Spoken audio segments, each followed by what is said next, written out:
खत्म हुई, प्रशासक राज लगा है। जिस तरह से हालात बने हुए और कामकाज का जो ये है, कुछ देखते हुए आने वाले दिनों में जब नवी बॉडी आएंगी चुन के, तो उनके लिए जो कैश बुक है, जो पैसा है अकाउंट में, वो रहेगा या नहीं रहेगा। आप वहाँ पर रह चुके, अकाउंट का आपको सारा एक्सपीरियंस है कि क्या क्या हो सकता, तो आपको क्या लग रहा है अभी?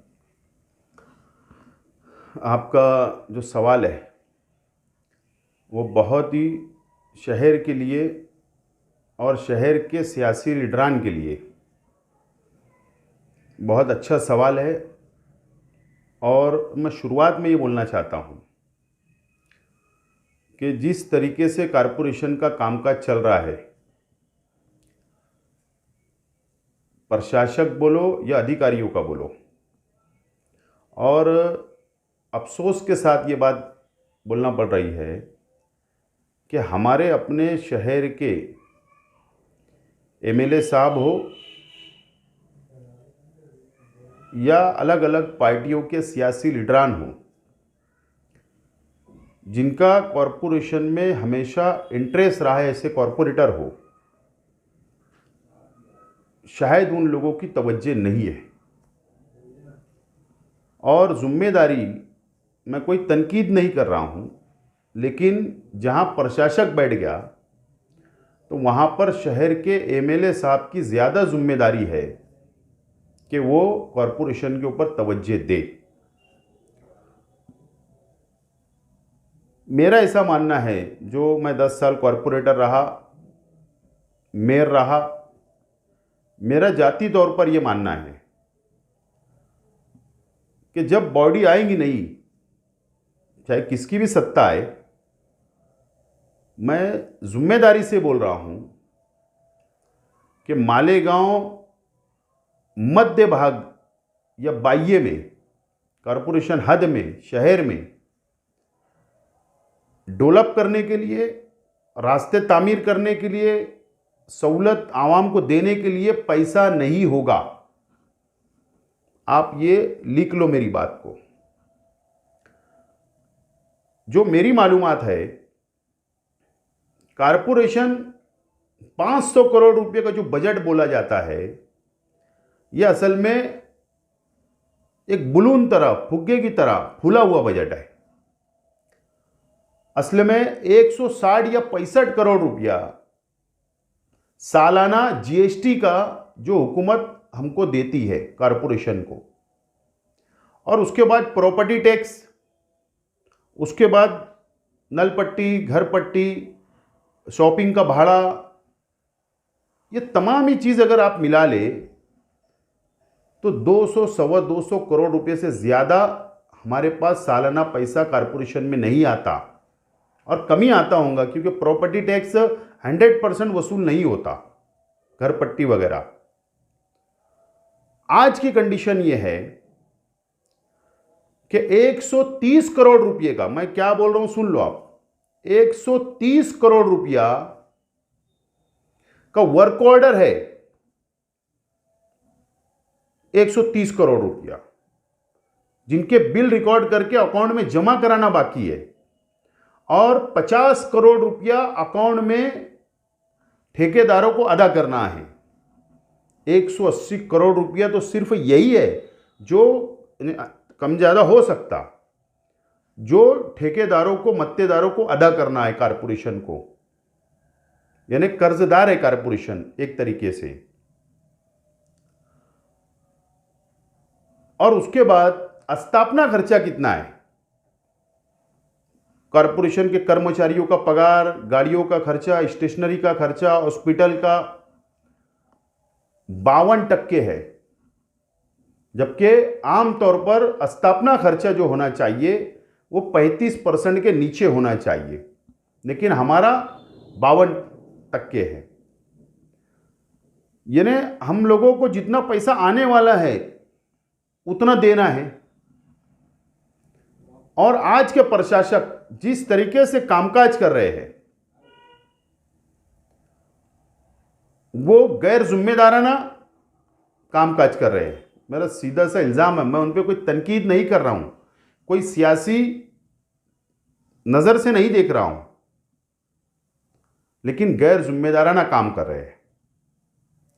अब दादा भूसे साहब बोल रहे हैं कि मैंने 100 करोड़ लाया, लेकिन ये शहर की आवाम को नहीं पता है कि 30 करोड़ रुपया कारपोरेशन को मिलाना है, उसमें से सिर्फ 70 ही करोड़ आने वाला है।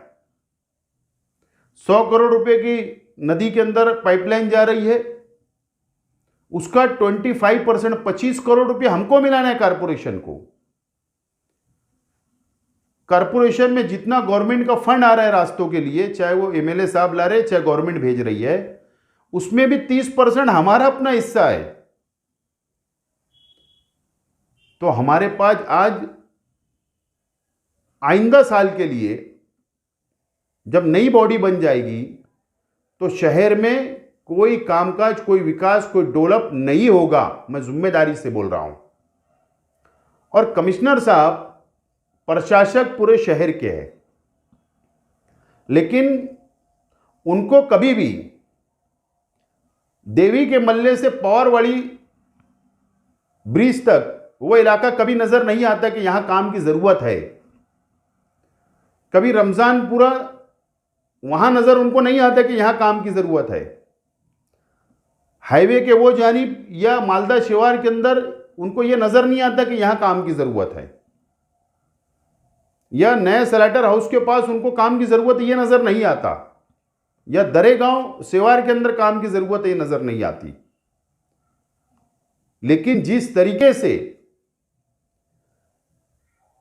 जहां पर डेवलप इलाका है और सियासी दबाव के अंदर कमिश्नर साहब जो पैसे का बेजा इस्तेमाल कर रहे हैं, मैं समझता हूं कि कमिश्नर जिम्मेदारी से अपना हक अदा नहीं कर रहे, शहर के साथ इंसाफ नहीं कर रहे। कहीं भी काम हो शहर के अंदर, चाहे कोई भी इलाका हो, कोई भी समाज, कोई भी धर्म के लोगों का हो, लेकिन इंसाफ होना चाहिए।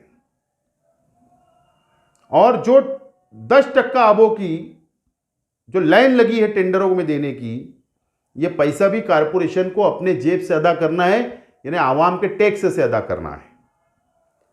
मैं कमिश्नर साहब से गुजारिश कर रहा हूं, मैं कोई तनकीद नहीं कर रहा हूं, कोई इल्जाम नहीं लगा रहा हूं।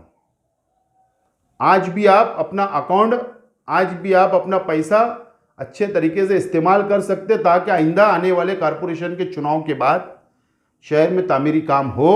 इसके लिए मेरा सलाह है, मशवरा है कमिश्नर साहब को, प्रशासक साहब को, कि अच्छा काम करे और इंसाफ करे। और मैं शहर के लीडरान को, एमएलए साहब को और तमाम ही पार्टियों के कॉरपोरेटर, एक्स कॉरपोरेटर, उन लोगों से भी मेरी अपील है कि ठीक है, हम इलेक्शन आएगा, अलग अलग पार्टियां हम लोग स्टेज लगाएंगे, अलग अलग तकरीरें करेंगे, अलग अलग एक दूसरे के खिलाफ इल्ज़ाम लगाएंगे। अगर ये जानिब तवज्जो नहीं दी गई तमाम ही पार्टियों के लोगों ने, तो बाद में बहुत पछताना पड़ेगा, बहुत अफसोस करना पड़ेगा, क्योंकि सरकार हमारे साथ नहीं, अब कारपोरेशन के अंदर कुछ हमारा नहीं रहेगा। हम शहर की आवाम को बुनियादी सहूलत नहीं दे पाएंगे। मैं शहर के तमाम ही लीडरान से बड़ी गुजारिश कर रहा हूं। मैं जो देख रहा हूं मुझसे तो बर्दाश्त नहीं हो पा रहा है, मैं सच्चाई बोल रहा हूं, मुझसे बर्दाश्त नहीं हो पा रहा है जिस तरीके से कामकाज चल रहा है। कभी कभी तो इरादा होता है कि सियासत छोड़ दो, लेकिन शहर के विकास, शहर के डेवलप के लिए आवाज़ उठाना मैंने हमेशा अपनी ज़िंदगी में उसूल बनाया हूं कि आवाज़ उठाना चाहिए। और मैं सिर्फ आपके चैनल के ऊपर इंटरव्यू देकर मैं खामोश नहीं रहूंगा। राइटिंग के अंदर मैं कमिश्नर से गुजारिश करूंगा कि आप अपना रवैया दुरुस्त तो करें। और कमिश्नर साहब बहुत चालाक इंसान हैं, उनको शहर की सियासत समझने लगी है कि मुफ्ती साहब को कौन सा लड्डू देना,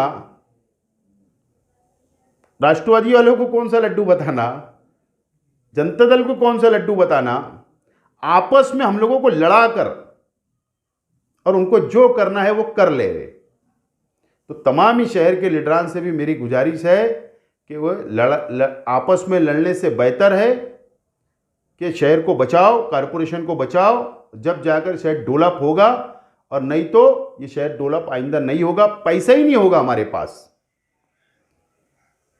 आपके सवाल के जवाब में मुझे एक ही सवाल आपने किया, लेकिन मुझे जो स्टडी है, जो तजुर्बा है, उस बुनियाद पर मैंने बोला हूँ। और अच्छा आपने सवाल किया, मैं आपका इत्तेहाद यूट्यूब चैनल का मैं आपका शुक्रिया अदा करता हूँ।